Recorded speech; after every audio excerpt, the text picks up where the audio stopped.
let's start with the bad and then finish with all the good.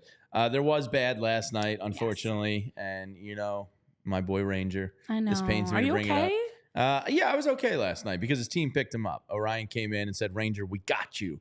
Got your back. Yeah, but Ranger, it was kind of tough to see the ball action from where I was in the stadium, kind of down the right field line. So I asked Tyler when I came in. I was like, "What were you seeing?" I was there. Tyler was like, everything was just flat and kind of humpbacking over the plate. I knew he was getting hit hard. I didn't realize it was career high in hits hard. So Ranger did let up to 12, hits last night, which is a career high. Abnormal for him for sure. He did get up around 90 pitches. His velo was up a little from last game prior to that, not back to where it was prior to the IL stint. Not full-blown worried yet, but I've kind of come to terms with the Phillies not getting back the Ranger that we knew before the injured list drip, unfortunately. I just kind of think it's not to say he's a lost cause. He's shown you he can still go out there and pitch and control and, get his placement and spots. But it's going to be something that you're going to have to deal with. So Ranger is a little bit of a concern heading into the playoffs. Hopefully over the next 18 games or whatever it is, he snaps out of it. But what's that? 3 starts at most? So yeah. Here's the thing that I actually like about this stretch for the Phillies, and something that I have been actively trying to keep in perspective.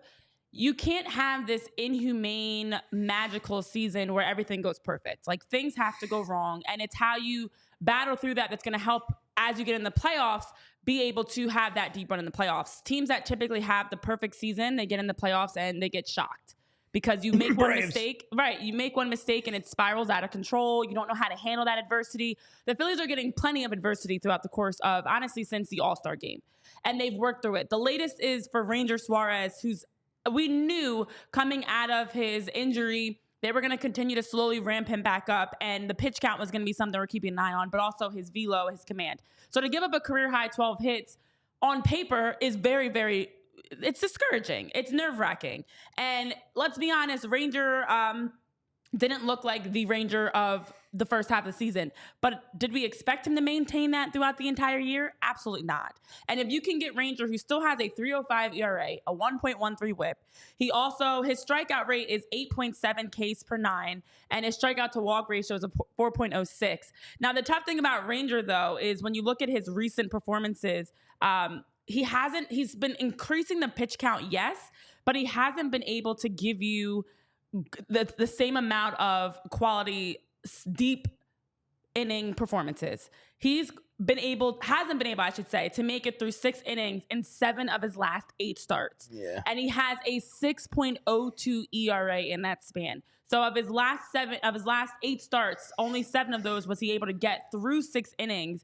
And a big part of that is because he's been getting rattled a lot earlier and a lot sooner. So he's still 12-6 on the season. He still, as I said, has that 3.05 ERA. But it's going to take him time, and I hope that because it is only September 11th, that he is able to get a couple more quality starts in before the playoffs.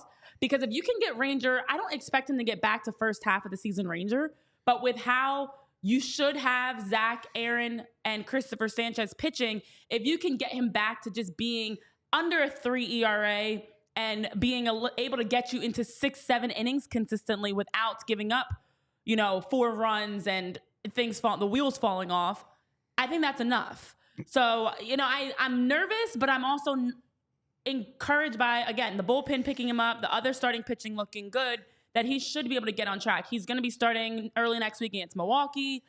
Hopefully, again, a couple more quality starts and Ranger can sort of get back. He's probably going to be, somebody realistically that Rob Thompson has to possibly keep a short leash on, with the bullpen looking as good as it is right now.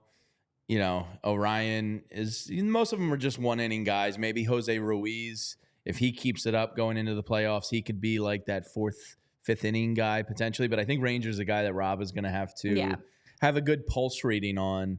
And if he's getting hit hard in the playoffs. And then the other aspect of it too is if the games are at home, and we'll get into the standings and all of that, because if the games are home, maybe Christopher Sanchez is your 3rd, and maybe Ranger becomes your 4.